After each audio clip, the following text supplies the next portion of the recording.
Hey, everybody. Welcome. Thanks for joining us today. Really excited to bring to you some conversation around franchisee engagement and membership with the International Franchise Association. I'm Tam Kennedy, and I am acting today as your current chairwoman of the Franchisee Forum. And I'm joined today for a conversation about IFA franchisee membership with Azim Saju. Um, Azim and I are going to talk to you a little bit today about our kind of our roles in IFA and the usefulness that we have found with our membership in IFA. And of course, we're going to talk a lot of franchisee stuff. So Azim, would you please introduce yourself to everybody? So hello, everyone. I'm Azim Saju. I am the vice chair of the Franchisee Forum, and I am a franchisee in the hospitality space and the president and CEO of a franchisee hotel development and management company called HDG Hotels. Very good. And Zeeb and I have been friends for quite some time, partners in crime on the Franchisee Forum. And we have actually worked side by side through a very extraordinary year that we'd all probably like to forget, something we call 2020. And we really want to kind of talk about the impact that 2020 has had on franchisees, share a little bit about our stories as franchisees, and the support that we've both gotten and have given to the IFA during this remarkable year. So besides me, Tam Kennedy, as a member of the Franchisee Forum, I am a Taco John's restaurant owner. I own 8 restaurants in Minnesota and Iowa. And I also serve on the IFA's board of directors, the Franchise Relations Committee at IFA, and you'll often find me working on a lot of the pressing issues in the grassroots political area for small business. And so those that know me best know me as a grassroots advocate for small business. I'm a huge believer in Main Street, and I believe in Wall Street as well, but I think all the action really is on Main Street.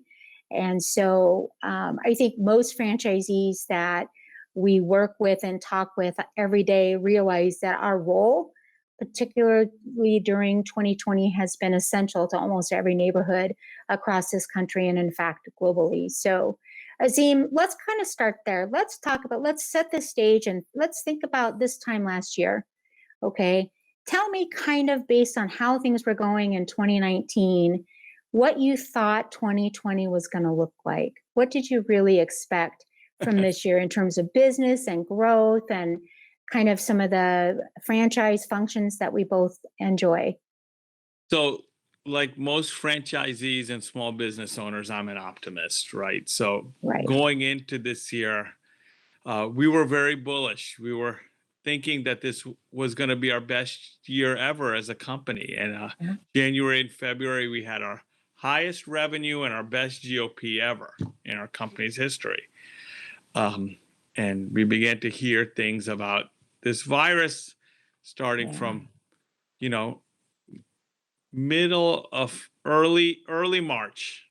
But, we're the US, right? And we always in America have the privilege to know that our country is always going to overcome. And, we have I think Americans have a Superman quality to them that, regardless of what it is, we're gonna make it. So Sure. I never thought that a virus would do the kind of harm and damage that it's done. But Yeah. what I did know, even going into the year, Tam, is that while you're in business for yourself, you're not in business by yourself. And Right. organizations such as the IFA, as you have shown through your leadership, are invaluable during good times and especially right now in being advocates for us as small business owners, but on a much larger scale. And that advocacy during Sure. good times is invaluable.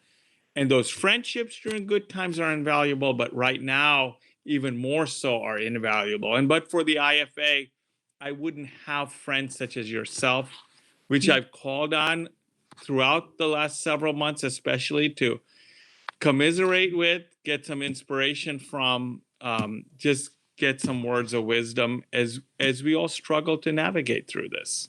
Sure. Well, my story is very similar to yours. I really was enjoying a very successful end of 2019. It's at this time every year that my leadership team and I get to work on projecting kind of what next year is going to look like. We do a 3-year vision and a 1-year plan. We're actually in the middle of that process today, and I pulled away from that process so that I could spend a little time with a wider audience talking about kind of the planning that goes around our businesses, and particularly how you and I saw it, how we see it now, and kind of what IFA's role in our kind of our vision is going to continue to be. And so I too led into 2020 very strong. Some of our stores were setting records in terms of one of our key performance indicators is average check. So the consumer's willingness to spend is a big deal in fast food. Those incremental quarters make a ridiculous amount of importance to us in terms of what we look at for profit. We had just moved into a plan for reinvesting in some major shifts in moving up bonus plans.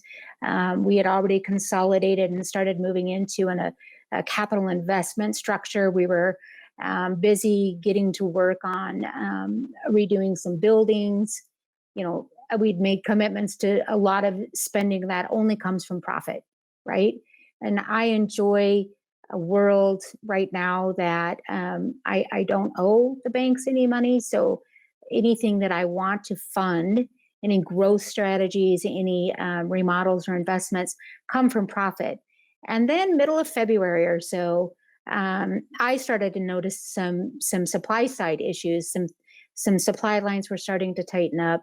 You know, I tell people that I'm in the taco business, and Taco John certainly is, after 51 years, you know, easily recognized as a great taco maker business out there. But we're really in the commodities business. And so I run it like a business. I pay attention to commodities, right? I'm looking at cattle futures and grain futures. And in terms of geopolitical kind of climates, I look at what's going on in South America and what's happening as it relates to trade agreements and sugar, because we sell Pepsi or Coca-Cola, and whatever's happening across the globe makes a difference in my business. And my consumers are local, but what I need to bring a product to the consumer comes from all over the world in many cases, or at least what's happening around the world impacts our consumers' willingness to spend discretionary income on a meal through a drive-through window. And so, like you, it really changed our plan. And we were shocked on March 17th, as I think most of this country was, when it felt, eerily quiet on the streets. And that meant that in the retail world, like you and I are in, we stopped seeing our customers, and there was an almost instant gutting of cash, and a realization that things had changed so dramatically, we really didn't know what was going to happen. So did you stop seeing guests canceling reservations, stop checking in? What happened that told you this is serious? Yeah, Tam, great question. So March in Florida generally is our busiest month of the year. Sure. From after Christmas to end of April, we probably do 2/3, if not more, of our revenue for our entire year during that stretch, with March being the peak. And middle of March is kind of the crescendo. So we're headed into middle of March, and we weren't following commodity prices like you were, but we were hearing, starting from February, just the chatter. We have a equity partner that's from China, and he had began to tell us that, hey, you guys got to pay attention to this. We had several hotel new construction projects also in the pipeline. Yeah. and it was like someone turned the lights off. You go from running 90+% occupancy in March in Florida, which is, the norm for that month, to all of a sudden barely running 3, 4, 5% occupancy. Right. And, we employed team members who were extremely rattled by this. The consumer whose expectations in terms of safety Right. changed overnight. Right. And then trying to adapt to all of these things. And Tam, it really brings me back to the value proposition of the IFA and being Right. able to engage with people like you. I remember shortly thereafter us having a call about, how do we safely keep our businesses open? What do we do? How do we engage with our lenders? How do we make the consumer feel safe and protected? And that was priceless, because all of a sudden, when things change so dramatically, it's like you're blindsided. And when you're blindsided, paralysis sets in. Oh my God, I don't know what to do. Right. How am I We gonna freeze. Yeah. We freeze. And it's where, these types of associations and the people that you meet and the leaders that you meet, especially inspirational leaders, you can reach out to them and they're going to say, I'm in the same boat as you are. And you know what? We're going to keep moving forward. We're going to find a way. This is what I'm doing. And what's interesting, Azim, is that we do that across competitor lines. Yes. I have friends that are Del Taco and Taco Bell franchisees. You have friends in the hotel space of competing brands, even in the same market. Yeah. And what happens is with an association like ours is that we all speak the same language, right? We're in franchising. And there's nobody that can help us more understand or give us kind of input and advice and even best practices than people that are in a common condition. And so I remember feeling like there was a vacuum of for lack of information about what was happening, except for the IFA. I have to tell you that the amount of information that came out quickly and that was accurate from our great IFA leadership team was by far one of the things that kept me calm. It was precise information. There were actionable things that we could do, to the point that I think we still even have on the website a tracker by state and oftentimes by city or county of current COVID rules in terms of occupancy or hours or state health permit thing. I mean, you can go there and see state by state what the rules are. And as we know this week again, over the next 4 weeks, probably right up until the first of the year, we're going to see changes in what states are doing. We kind of are learning. I feel like Friday is kind of like, it has replaced Monday as the bad news day, right? Fridays, everybody changes rules so that we can get over it over the weekend and come back to like new rules on Monday. But our great team at IFA really rallied and started breaking down information in a way that was very helpful. So you probably would agree, like we were able to look at the general content coming out of IFA, like this is what's happening in terms of kind of the business climate. But there were also, then all of us went to work on putting together almost twice a day, it felt like there for a while, great webinars that were very targeted and specific to our industries or our issues. So didn't you participate in some of the what to do about your labor force to keep them engaged even while you may have to lay them off? Absolutely. Yeah. And conversations about across industries, right? So not just hotels. And that's another thing that's the beauty and the value of the IFA is across industries, what your franchisor is doing for you as your partner at this point. So, you're not watching your livelihood go down the drain and exchanging those best practices and ideas where I could go back to my franchisors and say, hey, look, these are what other franchisors are doing in terms of Right. and I wouldn't have that but for the IFA. And also then sharing my own knowledge that, hey, this is how we're reopening. This is what we're doing. We're dialing up the concentration on our peroxide-based cleaners. This is what Marriott's doing. This is what Choice is doing. This is what IHG is doing. These are the Right. best practices in terms of operations. And by the same, on the same side of that, hearing it from other franchisees, from other industries, not just from hospitality, but from restaurants Right. and other companies, and saying, okay, we can manage this, right? We can survive this. We can navigate through this. There's a plan here. I can take action. I can do this tomorrow. I'm going to try. Right. And absolutely, along Yeah. with volunteering our time and knowledge to share with others. When you Yeah. give, when you learn, teach, as Maya Angelou said. And, we've gotten a lot from our industry and from the IFA, and trying to take that back to others and saying, you're not alone here. And this is Yeah. the path forward.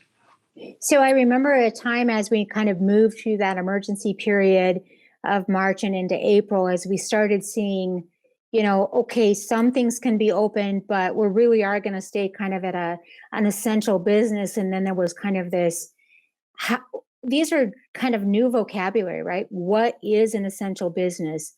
What is PPE, right?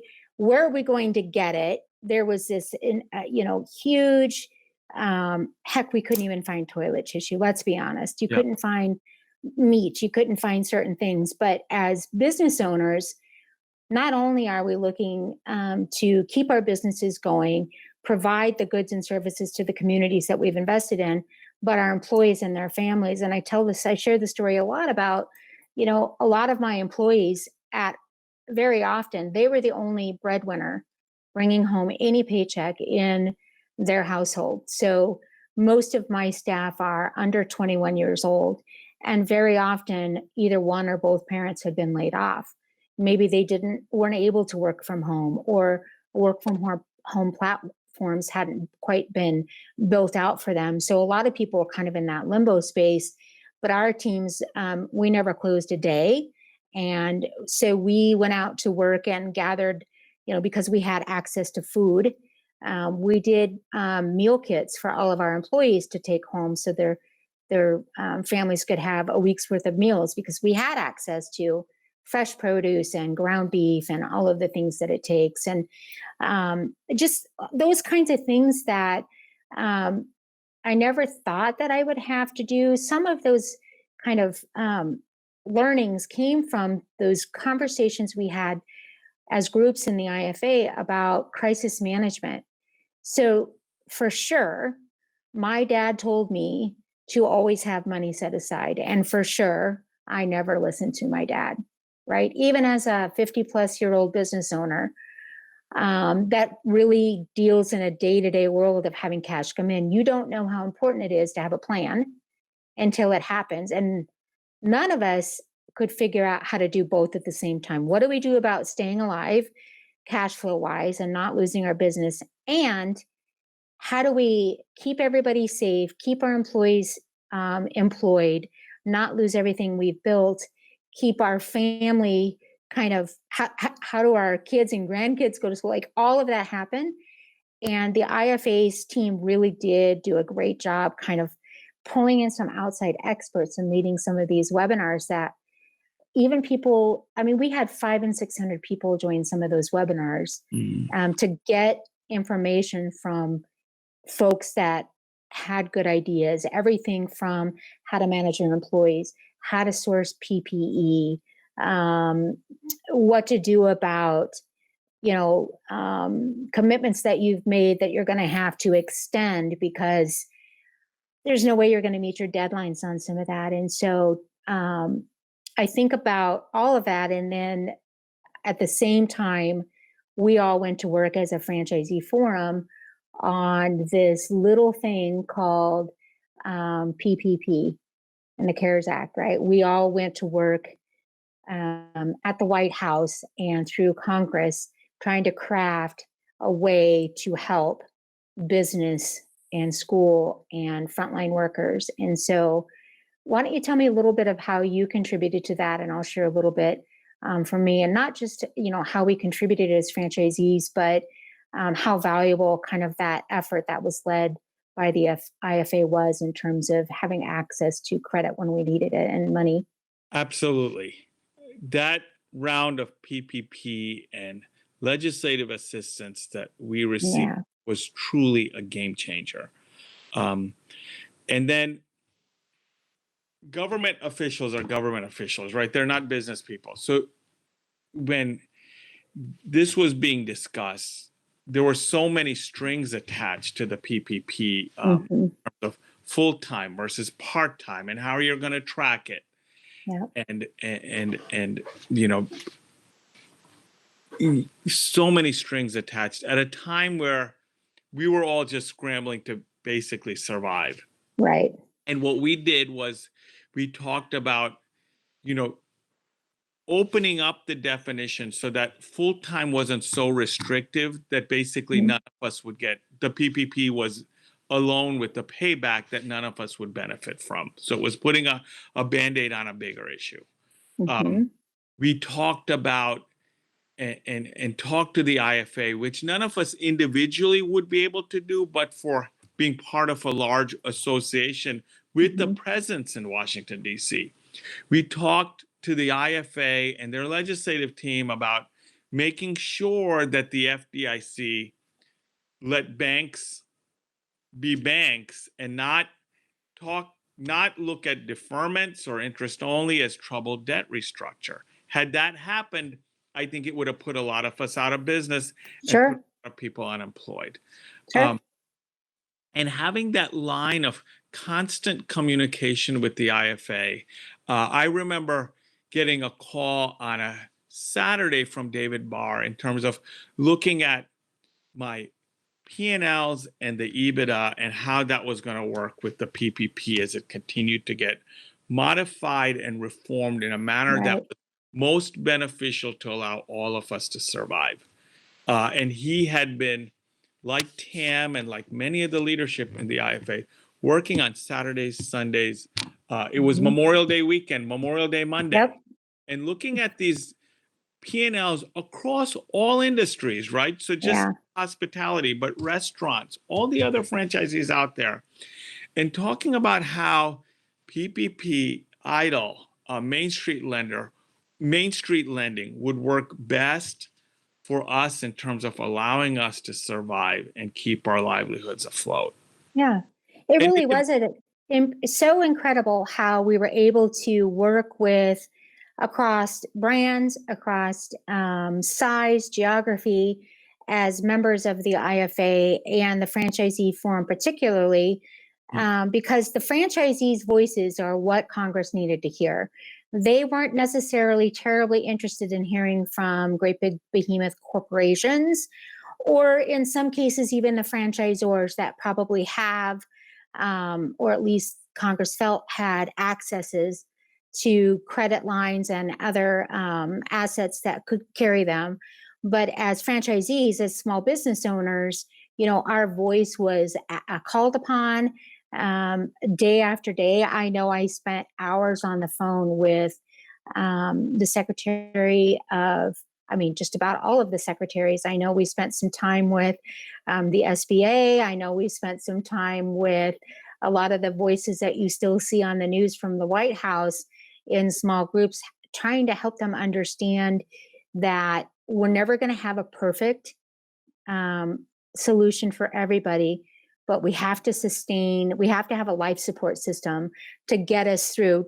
At the same time, not even knowing, any of us, what summer was going to look like, what fall was going to look like. We just knew that we wanted to keep our employees on our payroll because we've always worked so hard to even find them. And IFA was just so extremely helpful to franchisees and, of course, franchisors in carrying that conversation forward and getting us to the table and in the rooms where those decisions were made. When the act finally made it to the floor, because I am a geek, and you know this, I'm live streaming it, right? I'm watching the voting, I'm watching the discussion. I'd already read 882 pages of it. I'd redlined it, sent it back. We've done lots and lots of work with the teams on that. But I remember like that it was like a Super Bowl touchdown to win the game when it was approved. I remember cheering and like throwing popcorn in the air, and it was just so incredibly important that we finally, it felt like a lifeline. And we could never have done it without our great IFA team and all of the IFA leaders. But I really want to say that our franchisees stepped up and shared their stories, didn't ask for more than what they deserved, just literally said, I only have so many more weeks before I'll go out if I don't get some help. And we kept it reasonable, right, Azim? We kept our stories true, and we said we would honor our commitments, and we are. And without IFA's leadership representing all of us, I don't think we'd be here today talking about what's going on. So you're absolutely right. I had employees that once that passed, we called them and said, you could come back to work. They cried. They cried.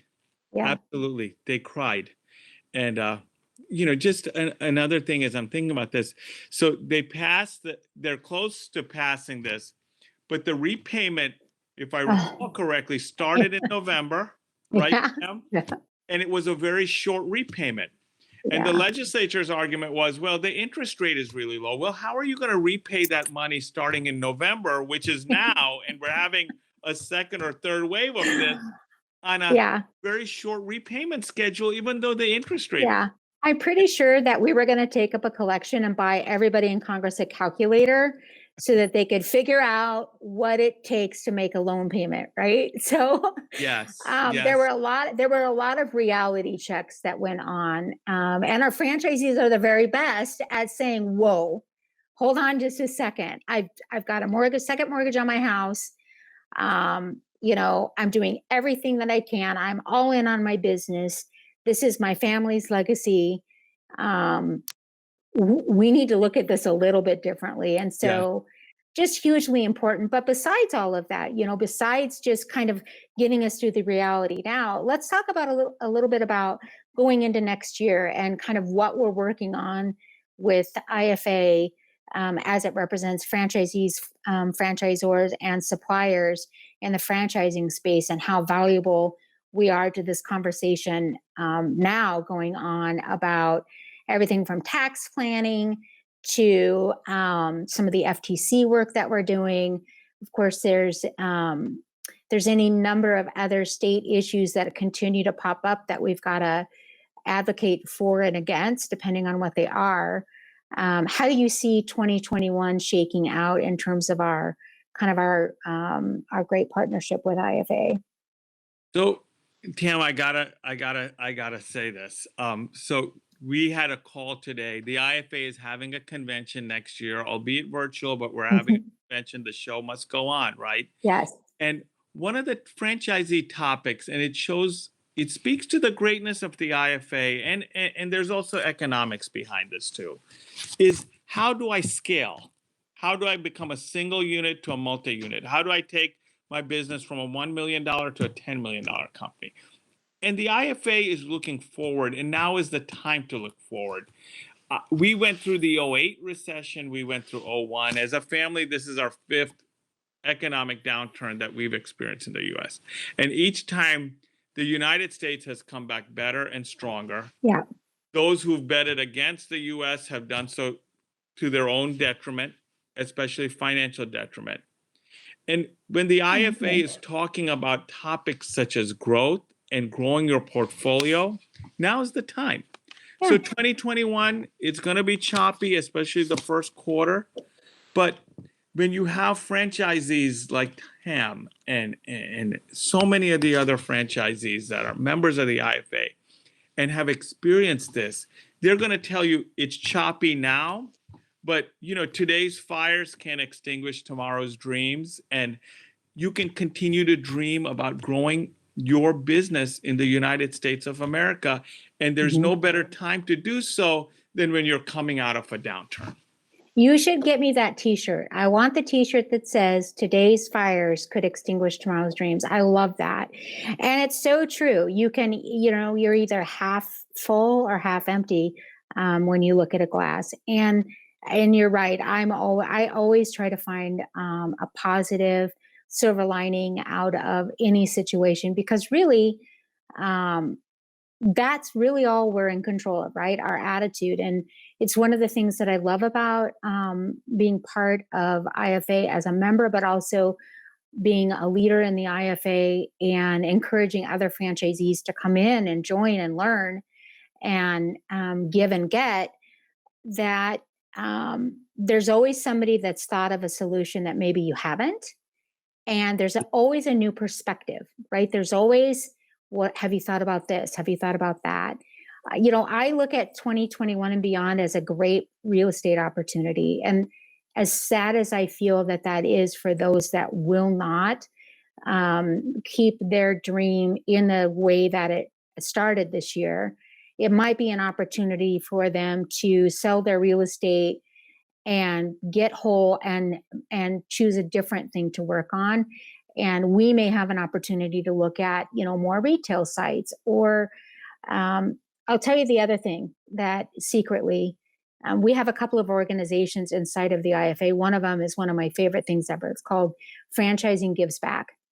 And it makes my heart happy to know that we are never going to stop helping communities and institutions in need. And so every year during our usual convention, we take a day and we go work in the neighborhoods wherever IFA is being held. Every other year in Vegas, and last year was in Orlando. And there's always a community project to do. And this year, virtual, but I know that Franchising Gives Back.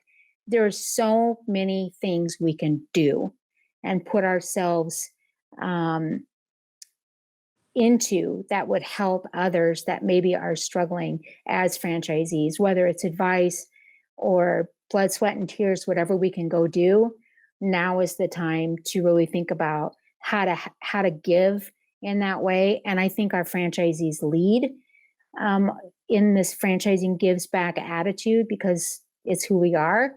Our franchisors kind of open those doors and the franchisees run right through them, right? And so that is part of 2021 that I'm looking forward to, supporting other franchise enterprises in how they kind of, to me, it's going to be a comeback story, right? You agree, Azim? We are going to have Absolutely. a great 2021 and beyond. Absolutely. Absolutely. Absolutely. And Tam, one of my best memories of 2020, and they're hard to find, but was Franchising Gives Back at Walt Disney, where, the facility that Disney World has, where they have, children who have life-threatening diseases, and host them for a week with their families. And we were able to get back there. And it has, those memories of that day have provided me also with inspiration throughout the year. Right. That Right. it's okay. Right. I tell people all the time. So my family's motto is, it's only money, we'll make more. Right. It's not about that. It's about what else we can do. We'll rise up. And as franchisees and with a strong partnership at IFA, we want to encourage all of you out there to come on in. Doesn't cost anything. If your franchisor is a member, you're already a member. Come and see us. Check out some of the conversations we're having. Ask to be put on the email list, and let's get engaged around what we can do city by city, neighborhood by neighborhood, to really make franchising part of the comeback story of our country. So my great friend and partner, Azim, will be taking over the reins of the Franchisee Forum next year. And I'll be relegated to past chair, which means I'm not sure if that, I think it means I'm getting coffee for everybody. No. Yeah, and I know it is. More involved.